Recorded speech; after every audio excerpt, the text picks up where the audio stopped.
Shalom, saudara yang kasih Tuhan Yesus Kristus.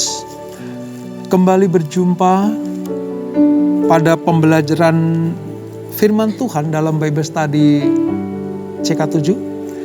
Kita akan melanjutkan pelajaran kita, di mana kita sampai pada Kejadian pasal ke-44 tentang Yusuf menguji saudara-saudaranya untuk yang terakhir kali. Sebelum nanti Yusuf akan memperkenalkan dirinya di tengah-tengah saudara yang dirindukan, yang dikasihi, ya. Nah, apa yang terjadi peristiwa ini, saudara? Kita akan belajar, kita akan pelajari, dan kita akan mendapatkan manfaat di dalamnya, supaya kita lebih lagi mengenal Tuhan yang punya rencana hidup yang indah dalam hidup kita ini. Mari kita hampiri Tuhan. Kita minta Tuhan mengurapi kita, supaya kita mengerti secara sempurna akan firman dan rencana-rencananya. Kami datang kepadamu Tuhan, kami hampiri tahta-Mu dengan penuh ucapan syukur, sebab Engkau Allah yang setia, Engkau Allah yang luar biasa. Terima kasih Tuhan, terima kasih ya Yesus. Syukur bagimu, syukur bagimu Tuhan, syukur bagimu ya Allahku. Sungguh besar setiamu, Kau nyatakan bagiku. Kau Bapa yang selalu mengerti isi hatiku. Kemuliaan-Mu Kau janjikan, aku tetap percaya, ku percaya janji-Mu ajaib terukir dalam kehidupanku. Ku berserah di dalam kekuatan-Mu, hanya Kau segalanya bagiku. Ku percaya janji-Mu ajaib terukir dalam kehidupanku. Ku berserah di dalam kekuatan-Mu, ku percaya. Amin Tuhan. Besar setiamu buat kami semua. Sungguh besar setiamu, Kau nyatakan bagiku. Kau Bapa yang selalu mengerti isi hatiku. Kemuliaan-Mu Kau janjikan, aku tetap percaya, ku percaya janji-Mu ajaib terukir dalam kehidupanku. Ku berserah di dalam kekuatan-Mu, hanya Kau segalanya bagiku.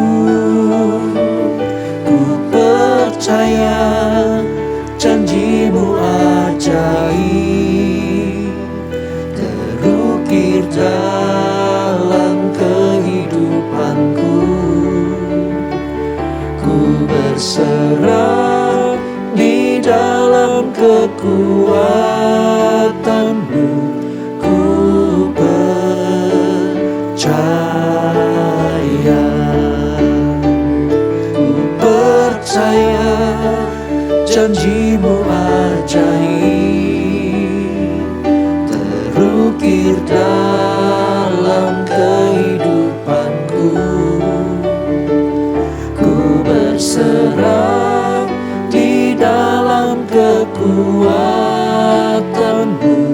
Hanya Kau segalanya bagiku. Ku percaya janji-Mu ajaib terukir dalam kehidupanku. Ku berserah di dalam kekuatan-Mu.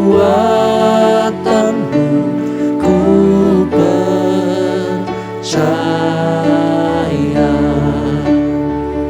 Ku berserah di dalam kekuatan-Mu. Ku percaya.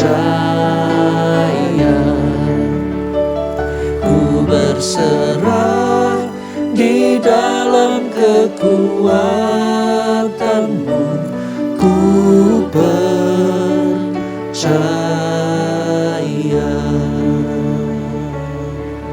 Haleluya, haleluya. Kami percaya Kiralarabaya, ralarabaya, ralarabaya. Kiralaramaya, sakaralarabaya, ralarabaya, ralarabaya. Kami percaya akan setiap keputusan-keputusan-Mu, Tuhan. Sebab itu anugerah bagi kami.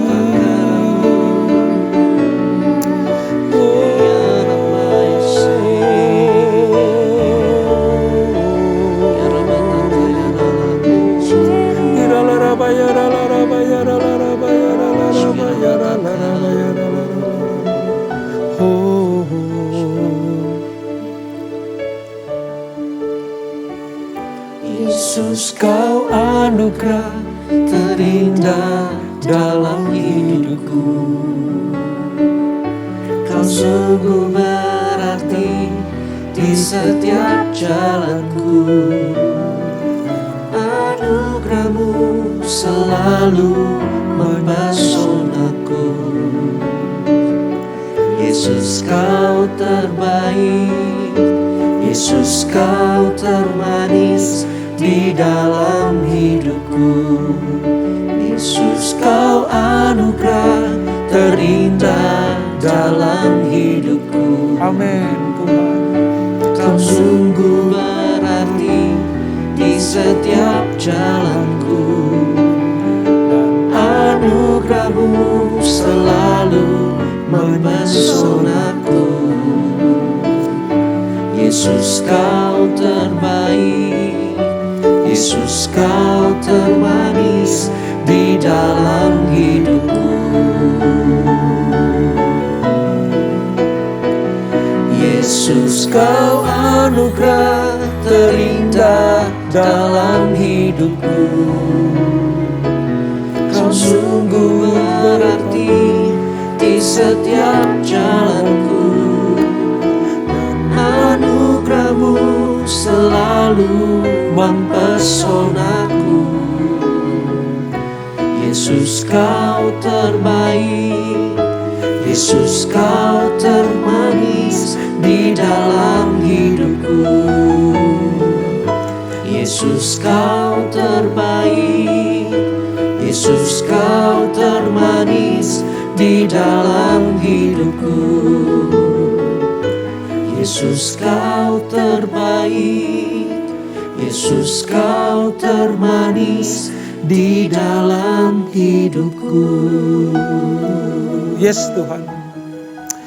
Tidak ada yang lebih indah selain Engkau, Tuhan Yesus. Sehebat apapun tawaran dunia untuk menggantikan kasih-Mu, itu tidak akan sanggup. kami tetap terpesona oleh anugerah dan rahmat-Mu. Kami selalu ingin dipuaskan oleh kebaikan-kebaikan Tuhan. Kami mau terus diurapi, dijamah, dan diberkati Tuhan. Terima kasih Bapa. Terima kasih untuk kebaikan-kebaikan-Mu. Terima kasih untuk semua apa yang kami terima daripada-Mu. Itu mendatangkan kebaikan bagi kami. Terima kasih untuk hadirat-Mu. Terima kasih untuk lawatan-Mu. Terima kasih untuk jamahan-Mu. Terus kami rindu suasana seperti ini, di mana kami tinggal di dalam hadirat Tuhan. Dan sempurnalah berkat-Mu untuk kami, karena kami akan diberi firman Tuhan. Supaya kami lebih mengenal Engkau. Lebih rindu untuk berkasih-kasihan dengan Tuhan. Lewat firman-Mu kami dikenyangkan. Lewat sabda-Mu kami dipuaskan. Terima kasih Bapa. Urapi kami semuanya. Di dalam nama Yesus. Mari yang siap belajar firman Tuhan, sama-sama kita katakan amin. Baik, kita akan melanjutkan pelajaran kita dari Kejadian pasal yang ke-44, saudara. Pertemuan terakhir kemarin kita belajar bagaimana saudara saya Yusuf pergi ke Mesir untuk beli gandum. Tanpa mereka sadari, mereka sedang diuji oleh Yusuf. Apakah hati mereka tetap mengasihi saudara-saudaranya? Apakah keluarga Ibrani ini, yaitu keturunan Yakub ini atau Israel ini, masih tetap memiliki hati untuk mengasihi satu dengan yang lain? Nah, pada pasal yang ke-44 dari kitab Kejadian ini, saudara, ini adalah ujian terakhir dari Yusuf kepada saudara-saudaranya. Dengan cara seperti apa? Kita akan baca satu perikop dulu ya saudara. Di mana perikop yang pertama ini adalah piala Yusuf hilang dan didapati. Kita akan baca mulai dari ayat yang pertama. Demikian firman Tuhan.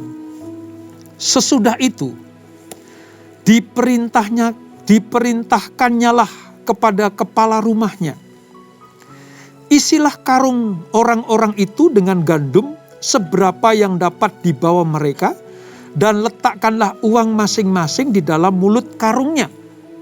Sekali lagi, saya ingatkan ya, ini perjalanan yang berikutnya dari saudara Yusuf untuk mencari gandum. Nah, setelah itu ketemu dengan Yusuf, dipenuhi karung-karung mereka dengan gandum, lalu diuji sekali lagi.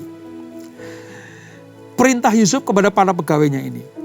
Dan pialaku, piala perak itu, taruhlah di dalam mulut karung anak yang bungsu, serta uang pembayaran gandumnya juga. Maka diperbuatnyalah seperti yang dikatakan Yusuf. Yusuf ingin membuat sebuah ujian dengan cara piala peraknya itu ditaruh di karung yang bungsu, yaitu karung Benyamin. Selanjutnya, ayat yang ketiga. Ketika paginya hari terang tanah, orang melepas mereka beserta keledai mereka. Tetapi baru saja mereka keluar dari kota itu, belum lagi jauh jaraknya, berkatalah Yusuf kepada kepala rumahnya, bersiaplah, kejarlah orang-orang itu. Dan apabila engkau sampai kepada mereka, katakanlah kepada mereka, mengapa kamu membalas yang baik dengan yang jahat? Bukankah ini piala yang dipakai tuanku untuk minum dan yang biasa dipakainya untuk menelaah? Kamu berbuat jahat dengan melakukan yang demikian. Jadi skenario seperti itu. Sengaja diletakkan lalu dilepas. Begitu belum jauh dari rumah Yusuf, dikejar kembali. Untuk apa? Menemukan piala itu ada di karung siapa. Ayat 6. Ketika sampai kepada mereka, diberitakannyalah kepada mereka perkataan Yusuf itu. Jawab mereka kepadanya, mengapa tuanku mengatakan perkataan yang demikian? Jauhlah daripada hamba-hambamu ini untuk berbuat begitu. Bukankah uang yang kami dapat di dalam mulut karung kami telah kami bawa kembali kepadamu dari tanah Kanaan? Masakan kami mencuri emas atau perak dari rumah tuanku? Pada siapa dari hamba-hambamu ini kedapatan piala itu, biarlah ia mati. Juga kami ini akan menjadi budak tuanku. Sesudah itu berkatalah ia, ya, usulmu itu baik. Tetapi pada siapa kedapatan piala itu, hanya dialah yang akan menjadi budakku, dan kamu yang lain itu akan bebas dari salah. Wah, mulai diperiksa ini, saudara. Lalu segeralah mereka masing-masing menurunkan karungnya ke tanah, dan masing-masing membuka karungnya. Dan kepala rumah itu memeriksanya dengan teliti. Ia mulai dengan yang sulung sampai kepada yang bungsu. Maka kedapatanlah piala itu dalam karung Benyamin. Sudah disengaja ini, saudara ya. Lalu mereka mengoyakkan jubahnya dan masing-masing memuati keledainya. Dan mereka kembali ke kota. Balik lagi, saudara. Ketika Yehuda dan saudara-saudaranya sampai ke dalam rumah Yusuf, Yusuf masih ada di situ. Sujudlah mereka sampai ke tanah di depannya. Ini sebuah penggenapan mimpi Yusuf, saudara. Bagaimana 11 berkas gandum itu menyembah berkasnya Yusuf. Wow, tergenapi. 11-11-nya saudara Yusuf ini menyembah. Sujud mereka sampai ke tanah di depan Yusuf. Yusuf masih menahan dirinya, saudara. Masih menahan dirinya. Ayat 15. Berkatalah Yusuf kepada mereka, perbuatan apakah yang kamu lakukan ini? Tidakkah kamu tahu bahwa seorang yang seperti aku ini pasti dapat menelaah? Sesudah itu berkatalah Yehuda, apakah yang akan kami katakan kepada tuanku? Apakah yang akan kami jawab? Dan dengan apakah kami akan membenarkan diri kami? Allah telah memperlihatkan kesalahan hamba-hambamu ini. Maka kami ini budak tuankulah kami. Baik kami maupun orang pada siapa kedapatan piala itu. Tapi jawabnya, jauhkanlah daripadaku untuk berbuat demikian. Pada siapa kedapatan piala itu, dialah yang akan menjadi budakku. Tetapi kamu ini, pergilah, kembali dengan selamat kepada ayahmu.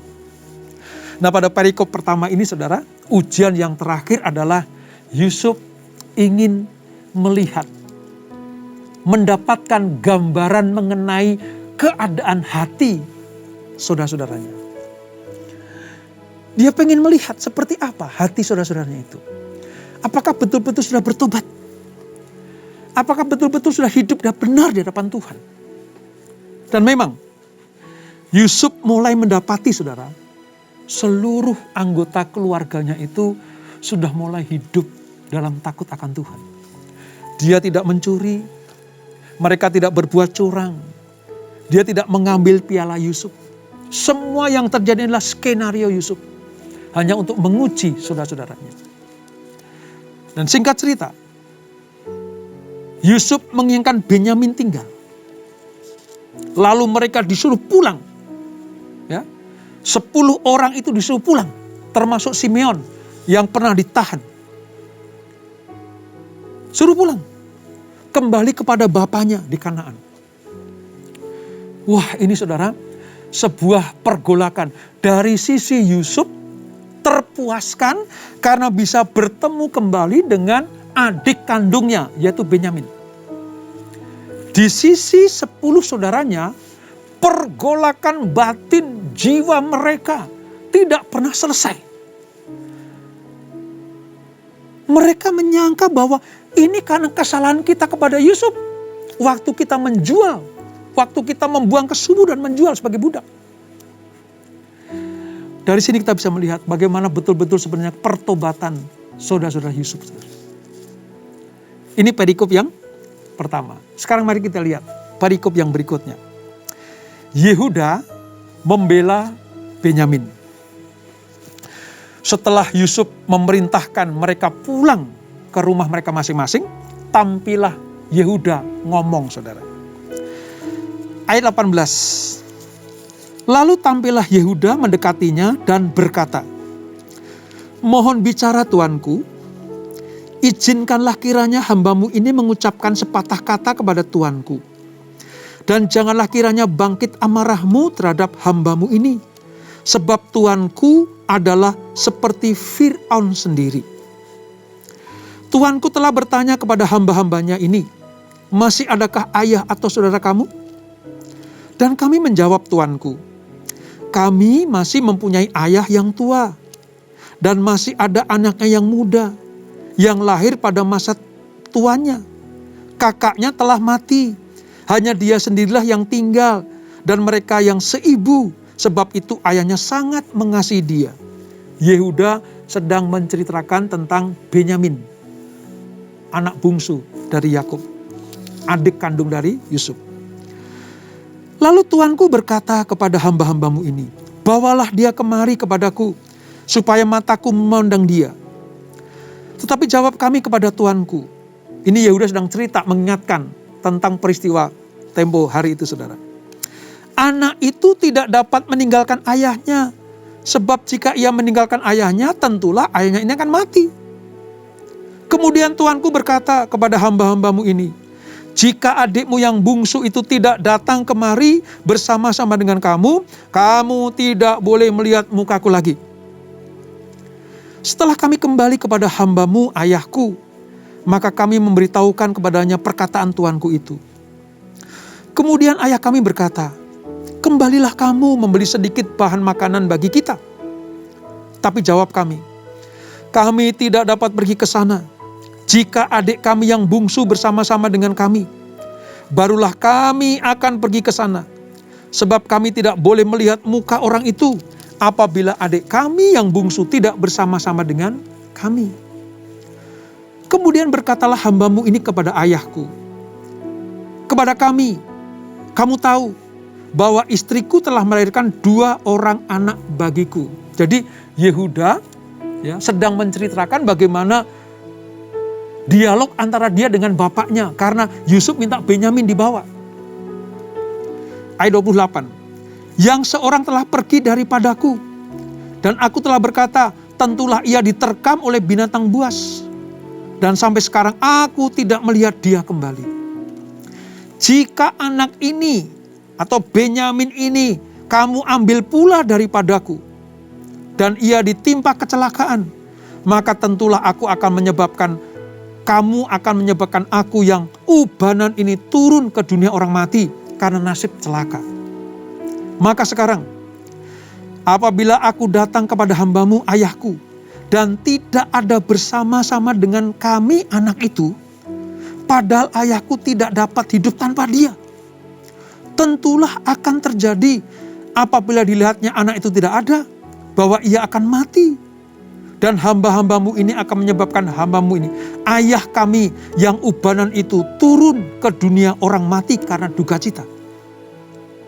Tapi hambamu ini telah menanggung anak itu terhadap ayahku dengan berkata, jika aku tidak membawanya kembali kepada Bapa, maka akulah yang berdosa kepada Bapa untuk selama-lamanya.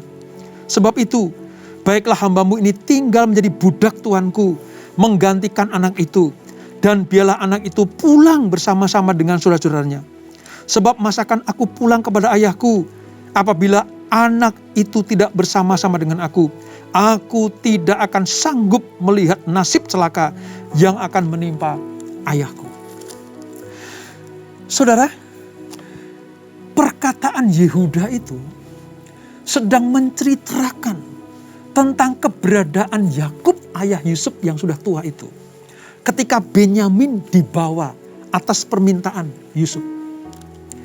Nah sekarang Yusuf ditahan. Tidak boleh pulang bersama dengan 10 kakak-kakaknya kembali ke rumah Yakub, ayah mereka. Yehuda tampil. Tuanku, dia ngomong sama Yusuf. Dengan membawa Benyamin dari rumah ayahku saja, aku sudah berjanji untuk menjadi pengganti nyawa baginya. Nah sekarang Benyamin gak boleh pulang. Nanti ayahku yang tua itu pasti segera mati. Sebab mereka tidak boleh berpisah. Sejak kematian kakaknya, Yusuf ya saudara. Sejak kematian kakaknya, dalam tanda petik Yusuf dinyatakan mati. Saudara. Padahal itu di depan mereka. Ayahku sudah tidak bisa hidup tanpa Benyamin. Karena terpaksa sajalah Benyamin dilepaskan bersama dengan kami. Ikut datang ke rumah tuanku raja. Nah sekarang kalau Benyamin ditahan, apa jadinya nanti orang tua kami yang sudah ubanan itu? Sudah beginilah.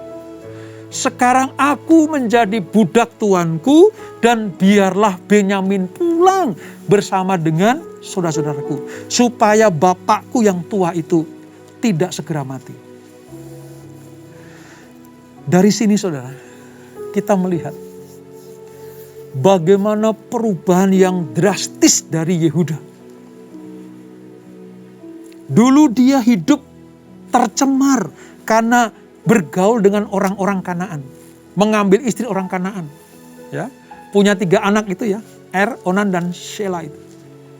Tapi sekarang dia mulai hidup bertanggung jawab kepada keluarganya. Ketika Yusuf mendengar cerita itu saudara.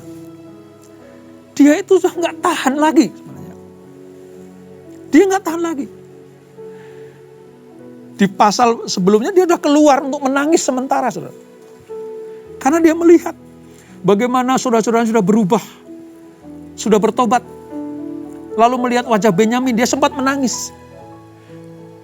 Undur sejenak, menangis di tempat yang lain, baru dia kembali menemui saudara-saudaranya.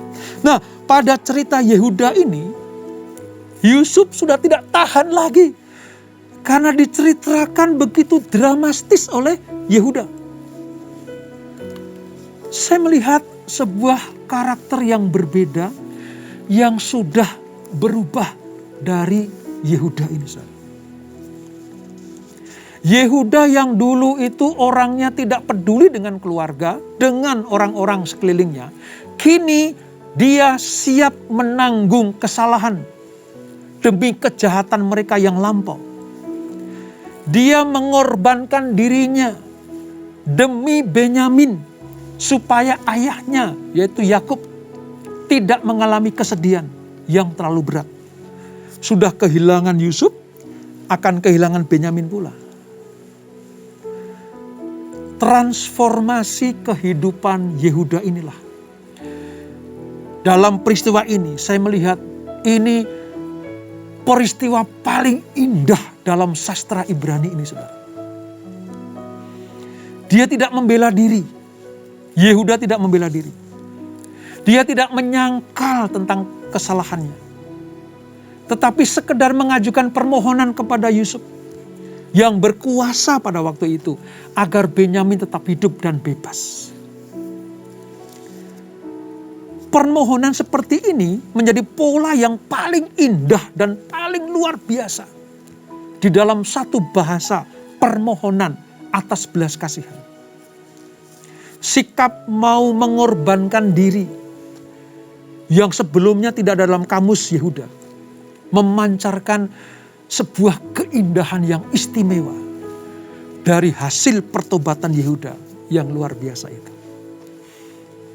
Dari sini saudara, saya mendapatkan sebuah rema begini. Hati Yusuf luluh itu sampai tidak tahan untuk memperkenalkan dirinya. Itu salah satunya karena perkataan Yehuda yang bertanggung jawab atas saudara-saudaranya. Ini yang dinantikan Yusuf. Ini yang dinantikan Yusuf.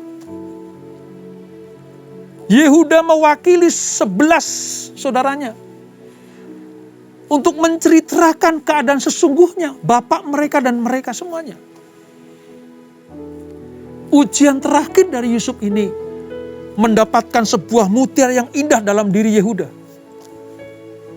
Bertanggung jawab, tidak egois, memperhatikan keluarganya. Wow, saya menaruh respek kepada Yehuda ini, saudara, karena dia berani untuk mengorbankan dirinya. Yehuda sekarang memperhatikan ayahnya. Dia berharap ayahnya umur panjang. Kalau dia kehilangan Benyamin, udah pasti matilah. Dari situlah Yusuf tahu Yehuda memperhatikan keselamatan orang tuanya juga. Ini yang dinanti-nantikan oleh Yusuf. Perkataan menyentuh Yehuda inilah yang membuat nanti pada pasal berikutnya, yaitu pasal 45, yang akan kita pelajari berikutnya, saudara. Yusuf mulai memperkenalkan dirinya kepada saudara-saudaranya. Apa yang dapat kita petik dari pelajaran ini, saudara?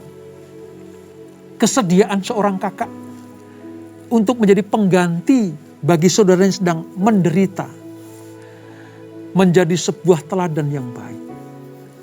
Seorang kakak, seorang pemimpin keluarga harusnya rela berkorban. Menjadi orang pertama yang memberikan hidupnya kepada keluarganya. Berikutnya dapat kita pelajari bahwa campur tangan Allah terhadap Yehuda. Dalam kasus ini, Yehuda menjadi jagoan rohani untuk mewakili Tuhan dalam melaksanakan rencana besar dari Allah itu. Saya katakan ini jagoan rohani, saudara, Yehuda ini. Karena perkataannya yang luar biasa itu, Yusuf luluh. Sudah tidak ada ujian lagi. Yusuf yakin, cum laude ini, terbaik. Aku mengenal sungguh sekarang, saudaraku sudah berubah. Saudaraku sudah bertobat. Seperti inilah yang aku inginkan. Dan sejak saat itu, Yusuf berkeputusan untuk memperkenalkan dirinya. Pada pelajaran berikutnya kita akan dapatkan Yusuf dikenal oleh saudara-saudaranya. Mari kita tundukkan kepala. Bapa di surga, terima kasih.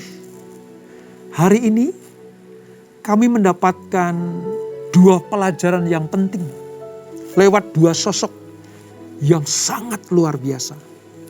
Yang pertama adalah Yusuf.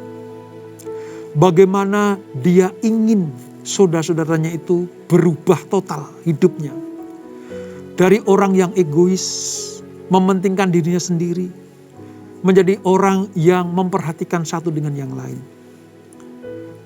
Lalu tokoh yang kedua adalah Yehuda.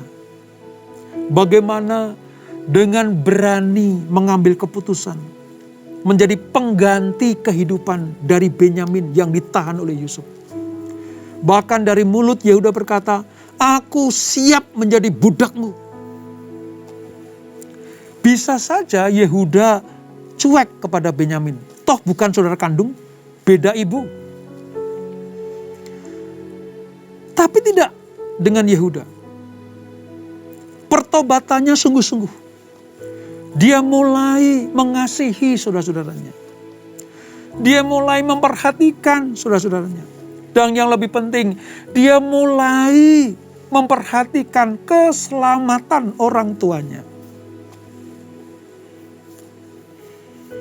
Terima kasih Tuhan untuk pelajaran yang indah pada hari ini. Sosok seperti Yusuf dan Yehuda pada peristiwa ini sungguh sangat memberkati kami. Yusuf puas dengan keputusan Yehuda. Kami membayangkan bagaimana Yusuf hancur hati, ingin segera memperkenalkan dirinya kepada saudara-saudaranya. Sebab Yusuf mendapatkan perubahan yang dramatis sudah terjadi dalam kehidupan kakak-kakaknya, saudara-saudaranya itu. Terima kasih Bapak, Terima kasih. Ajarkan kami juga memiliki hati seperti Yehuda pada peristiwa ini. Memperhatikan keselamatan saudara-saudara kami. Memperhatikan keselamatan orang tua kami. Demikianlah kami dipanggil Tuhan untuk menjadi berkat bagi banyak orang. Terima kasih untuk teladan-teladan yang indah dari peristiwa ini. Terus Tuhan, bawa kami kepada kehendak-Mu. Berkati anak-anak-Mu. Berkati keluarga demi keluarga. Saudara demi saudara. Tuhan berkati. Supaya ada kerukunan, ada perhatian, kasih mesra satu dengan yang lain. Maka Mazmur 133 akan digenapi dalam kehidupan kami. Kalau kami rukun, kalau kami taat setia satu dengan yang lain, maka Tuhan akan memerintahkan berkat-berkat Gunung Hermon itu mengalir ke bukit-bukit Sion. Berkat-berkat dari surga mengalir kepada keluarga orang-orang percaya. Terima kasih Bapak. Berkati kesehatan kami semuanya. Berkati anak-anak-Mu. Dan sebelum kami berpisah, kami rindu mendapatkan berkat yang daripada-Mu. Kekasih-kekasih Kristus, arahkan hatimu kepada Tuhan. Terimalah berkat kasih anugerah dari Allah Bapa yang berlimpah-limpah di dalam Anak-Nya yang tunggal Tuhan Yesus Kristus. Dan persekutuan yang manis dalam Roh Kudus menyertai kita semuanya. Mulai saat ini sampai Maranatha. Tuhan Yesus datang yang kedua kali menjemput kita semuanya. Bertemu di awan-awan yang permai. Menikmati kemuliaan kekal sampai selama-lamanya. Yang diberkati sama-sama kita katakan amin. Tuhan Yesus memberkati.